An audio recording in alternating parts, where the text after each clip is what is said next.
Welcome to the Action Network podcast. This is our best bets episode for the 2025 Masters teeing off this week at Augusta National. I'm your host, Mike Calabrese, and joined today by a very special returning guest. He's a golf betting expert, a two-time Fantasy Sport Writers Association Golf Writer of the Year, a senior PGA analyst at Rotoballer, and co-host of the new DraftCast spinoff called King of the Draft. You can find him online at Tee Off Sports. Welcome back to the program, Spencer Aguiar.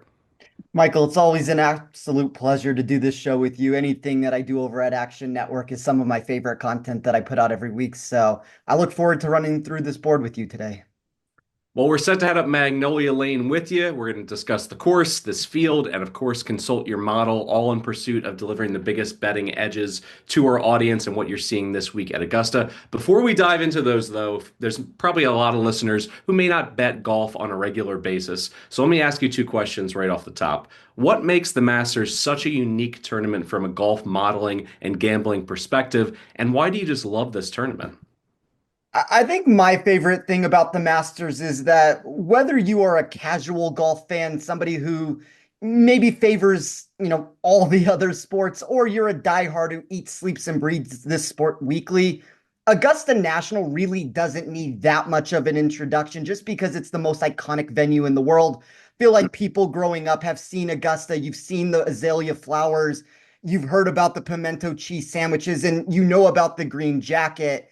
It's the one major that every single year takes place at the same venue. So there's a lot of history that takes place here. You have wide open fairways that are nearly 20 yards in width. That's going to present this feel of a long driver's paradise. However, the one thing I want to note on this show is that aspect will only take you so far because of the massive undulation of the surface here and the multiple tiered perspective that you get on the putting greens on all 18 holes. That's one of the reasons that the long-term data, when you look into it, has generated just under a 6% enhancement when you look into the dispersion of scoring for strokes gained around the green. I don't want to make it sound as if you struggle with that portion of your game. It's all of a sudden a death sentence for you. Although I think that if you want to find high-end success and if you're trying to find golfers who can do that, you need to be elite with your long irons. You have a lot of shots from 200 plus yards. This is a lengthy course. Like, to me, long iron play is probably more indicative for success than just pure distance. And then if you want to traverse these green complexes, it usually does take you multiple showings to become accustomed to its unique layout. You will probably, if you have heard golf podcasts this week or heard anything of that nature, no first timer has won the Masters since Fuzzy Zoeller in 1979.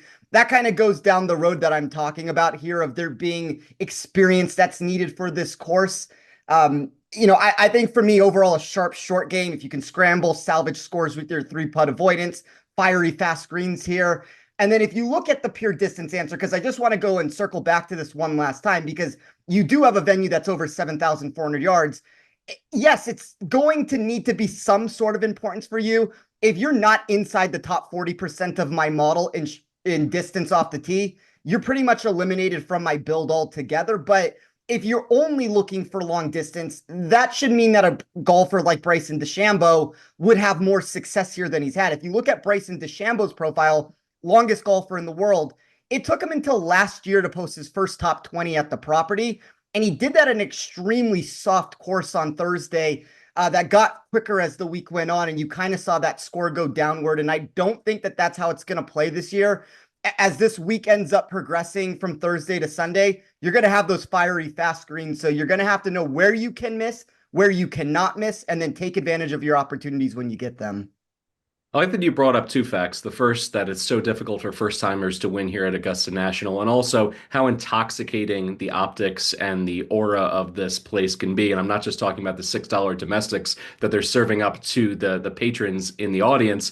It's interesting. You heard Scotty Scheffler talk about this in an interview last week, that his very first year here, he over practiced, he overdid it because he just didn't want to get away from the ambiance and the environment, where you need to start to have a game plan, not just in terms of the shots that you're making on the course, but also your preparation and making sure that you're not burning out over practicing. So just an interesting anecdote from the defending champion. One last question, though, before we hop into some of your bets and angles and how you're going to play this tournament. Today is Tuesday when we're recording, which means that it's the champion's dinner. Scotty Scheffler is going with a Texas heavy menu, cheeseburger, sliders, Texas-style chili, wood-fired cowboy ribeye, and a chocolate chip skillet cookie dessert. I think it's a pretty flawless menu top to bottom. If you were to be a champion and you were setting the menu, what would be on your card?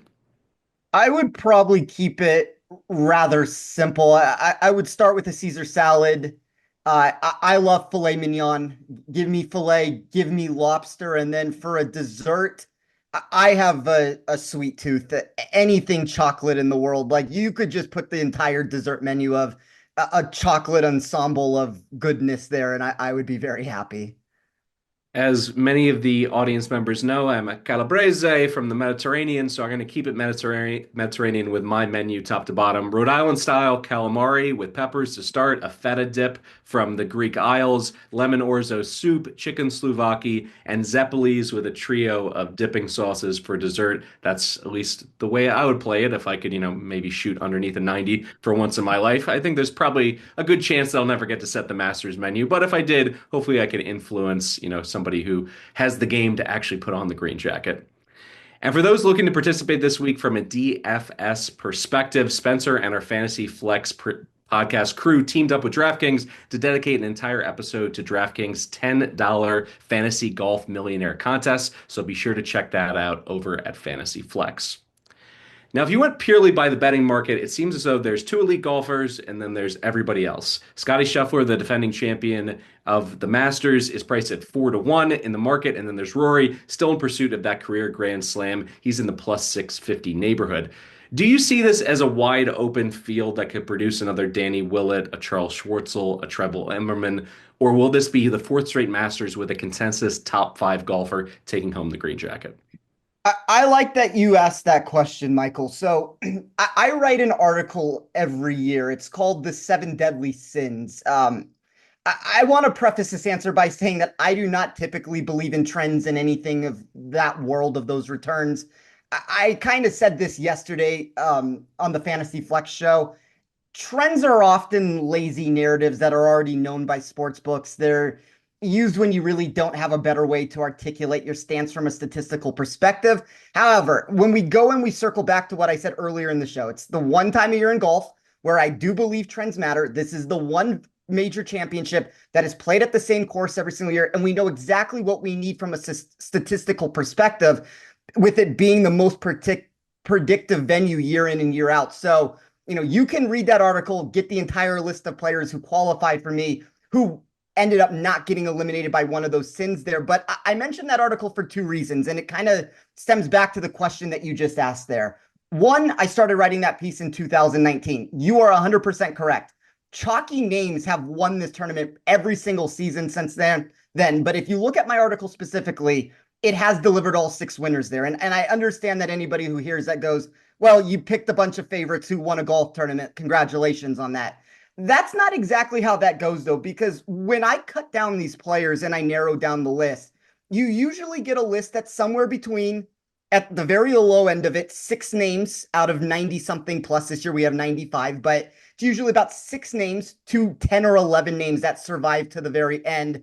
Some of those will be your favorites. The Scotty Schefflers of the world are always on there. Sometimes you get really big names eliminated, and we'll talk about some of those in a second. But this particular season, 15 names for me qualified until the very end. That is the most I've ever had before. To me, that tells a story that this might be more of a wide open major or a Masters championship than we've gotten in a while. Maybe you could put that to the poor early season play that we've seen from Scotty Scheffler. It could be Xander Schauffele, who has not been extremely sharp himself. But, a lot of those answers have opened up this field for my model. And when that answer ends up coming to the forefront of the discussion and you hear everybody talking about it, you will hear it over and over again. It's Scotty or Rory, Scotty or Rory, Scotty or Rory. I don't necessarily have a major pushback to that. I do think those are the two highest win equity golfers that you're going to find. Rory's name in particular. I've done a lot of Action Network shows for the Masters, Michael, and I have come on frequently. I've almost for the last 2 years specifically, and you've heard Rory come out of my mouth over and over and over again. My concern with this is this is beyond what a skill set is at this point. This is what is between his ears and his head. This is what he applies so much pressure on himself trying to capture the career Grand Slam here. And the reason why I didn't go with him in the betting market is because a lot of those shows that I'm talking about over the last 2 years, I got him at 11, 12, 13, 14 to 1. We saw sharp money hit on him, maybe some of that being my own that pushed him down into the single digit range throughout the week. This is a much different outlook for this tournament. He opened at 6, 6.5. You might be able to get him at 7 to 1 somewhere. It kind of feels like to me that a lot of the value has already been taken out of the market. Maybe that's sportsbooks being aware that people are going to bet him. It's the best form that he's been in entering this tournament, arguably ever. I would make an argument on the flip side of it, and you see it a little bit in head-to-head markets. Scotty Scheffler, in my opinion, has been a little bit disrespected. I understand the form is not what you want it to be leading into this, and there's this narrative that nobody's won back-to-back Masters. And if that's the reason why people are eliminating Scheffler from their list of options, like I think I do not agree with that whatsoever. It's just for me, though, at the end of the day, I'm never going to start with those two when I don't have the value to do it. I would say I worry the most about Scheffler at the top. If you're trying to get contrarian with an answer, I think Xander and Rahm would probably be the two ways to do it at the very top. But my betting card is going to take a different outlook this week. I started this. My very first name on my board is a 40 to 1 golfer. I will mention him last because I have a lot to say about him. And then it traverses through the odds board up until 70 to 1 for me. So I started with a name here at 70 to 1. You can still find 60s if you shop around. I took Robert McIntyre. This course has always had a left-handed bias to it. You look at the shop shaping, the advantage it gives players.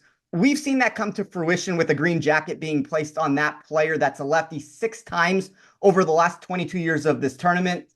You've also seen lefties who have found success at this event. Think of Bubba Watson, think of Phil Mickelson. They consistently do this at this venue over and over again. I wish McIntyre didn't have this 2 year gap in his profile. We have not seen him qualify for this tournament over the last 2 years. But if you look at the 2 times that he's played it before then, 2 top 23 finishes in those attempts. He grades ideally for this track. He ranks 6th in this field over a 2 year running perspective from that 200 plus yards range that I was talking about with his irons. And then there's this very key statistic that has always delivered the Masters champion that you have to be inside of the top 10 on inside of my model to win. And McIntyre ranked 4th for me in this category. So essentially, when you look at Augusta, it's a venue where you need to take advantage of the par fives and you need to salvage your score everywhere else. Avoid producing bogeys is essentially going to be the name of the game there. Uh, McIntyre's skill set does that almost better than anybody else in the field. I really like him this week. I thought when he opened at 70, and there were even some rogue 80s, 90s, 100s leading into this tournament, and this number has been bet down. To me, this is a very sharp play on Robert McIntyre here. Does he actually get across the finish line? I do not know. I gave this very same similar answer at the US Open when Wyndham Clark won it. And Wyndham Clark ended up getting across the finish line when I had him at 100 to 1. So I kind of view this in a very similar situation as this thing. I took Russell Henley at 55 to 1. One of the articles I wrote to start 2025 was that Henley is a legitimate top 10 player in the world. I don't think that the betting public originally thought that. I was lucky enough to grab him a few weeks ago at the API. I still remain a believer that he has top 5 production over the last 2 years of my running model. I talked about the betting public not necessarily catching up to that perception yet. You know, when I talked on Fantasy Flex yesterday, and you can go back and listen to that conversation on Henley, he's going to be very popular for DFS. I think that there's a lot of people that have now started to catch that these prices are too low on him. The difference with the betting market is we're just number grabbing. We're taking a price 55 to 1 is too high. There is a lack of distance like we have talked about here, but one of the key stats that I liked about Henley specifically is that when you put him on these long courses, 7,400 yards plus, he's a top 10 player in the world specifically on those venues, and he sees a 5 to 10 yard uptick in driving distance. So, you know, any of those numbers that you get from just the core of the data there, that's going to show him at about 289 yards off the tee. I think he's actually a little bit longer than that when he can just put his feet down, actually take a little bit of a wider swing on these wide open fairways. And it doesn't mean he's going to average 310 yards off the tee, but he can get there into the 300 yards. And to me, like that is the very bottom end of the baseline of golfers who can still win this tournament. So I thought 55 to 1 was a really good number on Henley. I took Minwoo Lee at 60 to 1. It's funny because I talked about how bullish I always am on Henley. It's usually the opposite from Minwoo. He is, I mean, you can date this back to any of the action shows I've ever done. He is probably the golfer that I have faded in matchups more than anybody else on tour that may not be named. I guess Will Zalatoris in this. Those seem to be the two guys that I'm always lower on the market consensus, which is why when you look 2 weeks ago when he won out in Texas, my model had him as the second best win equity player in the sheet. I got him at 50 to 1. He won that golf tournament. I don't necessarily have the same upside answers this go around here at the Masters. It's a better field. It's a little bit more difficult to win this, but when you actually take data, you can make it do a lot of things, Michael. And sometimes what you're doing is just fluff. It's just you're throwing things out to look good. Sometimes there's actually merit behind it. And we'll see if for Minwoo here, if which side of the aisle it lands on. But Minwoo was the only golfer for me in my model that when I took proximity from 200 plus yards, driving distance, weighted around the green production, that's going to be specifically for Augusta, and then weighted putting, which once again is for Augusta, that ranked inside of the top 15 of my model in every single one of those categories. I think that 60 to 1 number is very intriguing. I think the upside that he presents for DFS is very interesting because he's not going to be as popular. I think a lot of people deem this to be the opposite of the Henley answer for DFS, to where the price tag in people's opinions are too high. So I think Minwoo presents a really boom or bust sort of a nature to this tournament. For an outright bet, I'm going to gamble on that potential. And then I alluded to this at the very beginning of this conversation that I started my card at 40 to 1. That's with the name, that another name just like Minwoo Lee, Michael, that I don't bet very often. That's Brooks Koepka at 40 to 1. I think as an industry, we have gone through so many ebbs and flows regarding what Brooks Koepka is as a golfer. I remember when he captured his fifth major at the 2023 PGA Championship, everyone was talking about how Koepka was a surefire lock. He was going to get to 10 plus majors before the end of his career.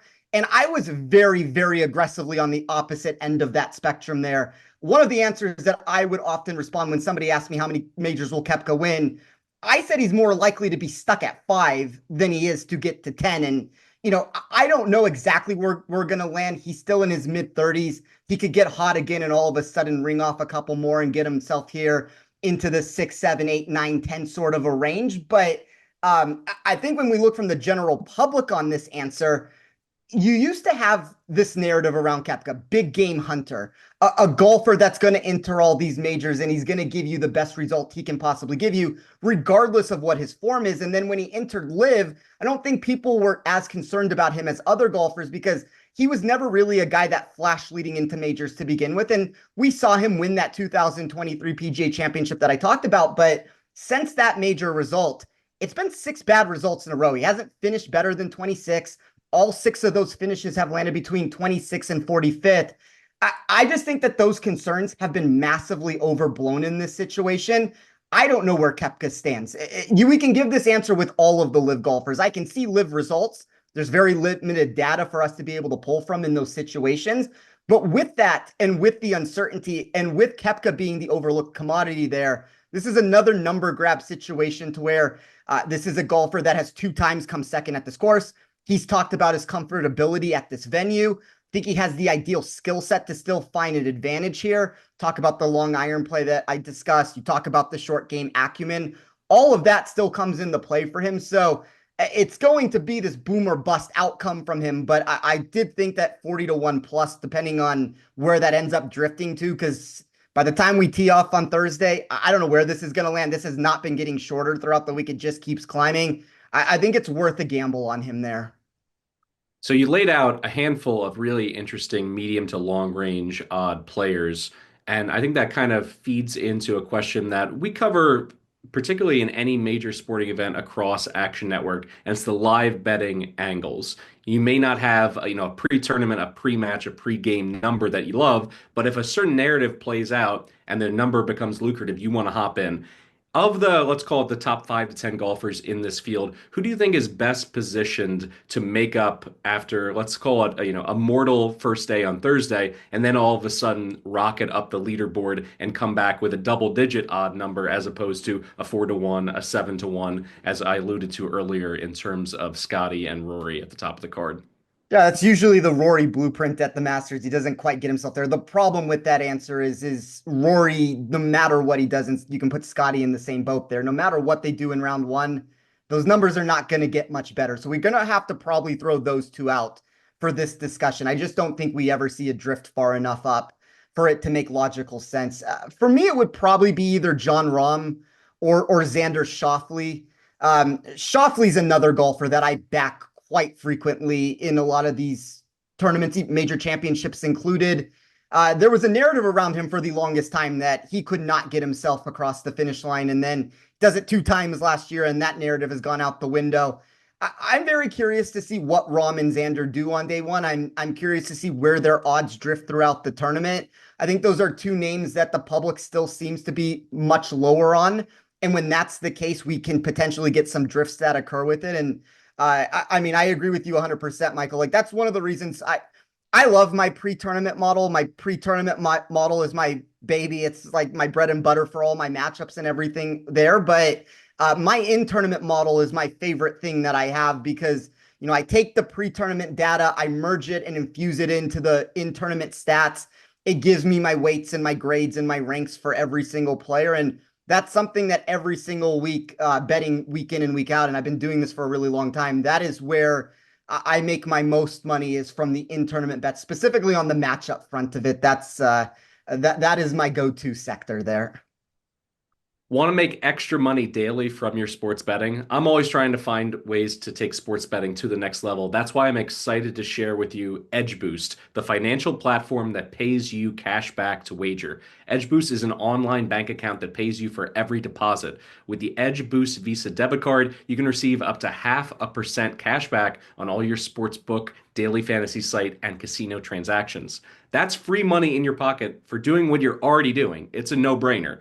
Plus, your Edge Boost debit card starts with a $250,000 daily limit and will never be declined for gambling activity. They've got built-in tools to help you stay responsible, and there are absolutely no hidden fees or minimum requirements in terms of balances. So stop leaving money on the table. Visit edgeboost.bet to sign up. If you use promo code ACTION and deposit $25, you'll receive a $25 deposit match, plus Tier 2 status for faster bank deposits and more cash back. That's edgeboost.bet, promo code ACTION.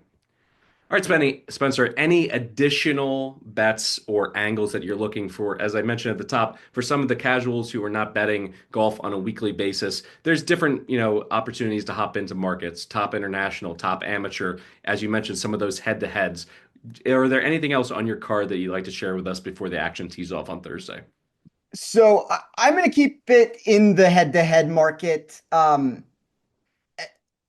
me, and I've mentioned this a lot if you've ever listened to my content, and it's something that I want everybody out there to at least keep in mind is for my matchups specifically, I'm always trying to find fade candidates over guys I'm just trying to back. I think a lot of times when you try to find guys that you're just looking to back, the market has gotten very sharp over the last 2 years. And, those names get put up against a lot of other sharp golfers, and you get these very tiny edges that end up coming into play from there. So I'm always trying to find is where am I lower than the market on a player? Where is there a golfer that I can hopefully, yes, find somebody that I am higher on than the general population, but where am I lower than it seems to be? And there were a couple of names for me that landed into that territory.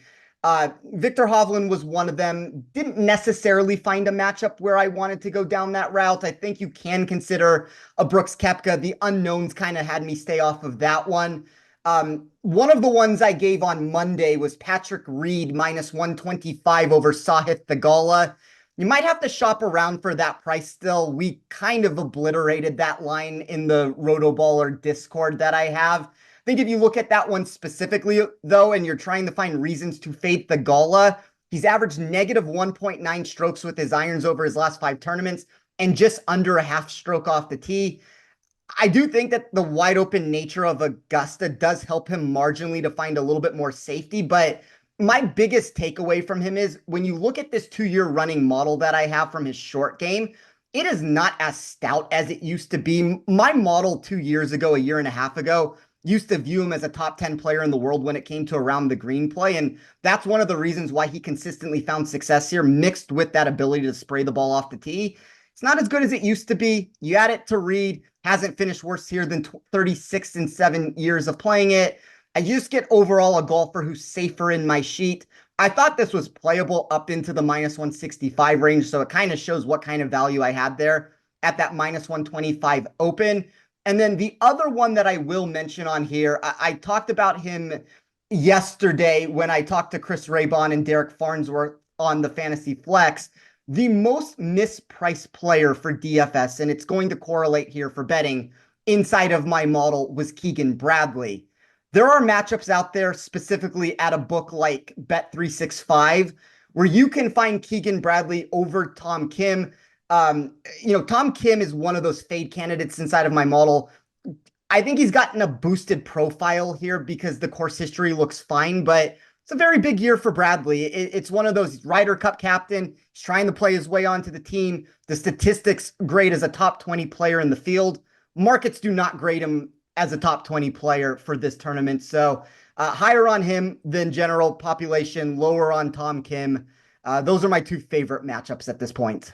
Thanks for listening to the Best Bets episode for the 2025 Masters. And again, for those looking to participate this week from a DFS perspective, Spencer and our Fantasy Flex podcast crew teamed up with DraftKings to dedicate an entire episode to the DK $10 Fantasy Golf Millionaire Contest. So be sure to check that out over at Fantasy Flex. For Spencer Aguiar, I'm Mike Calabrese. Best of luck betting the Masters this week, and we'll see you here next time on the Action Network podcast.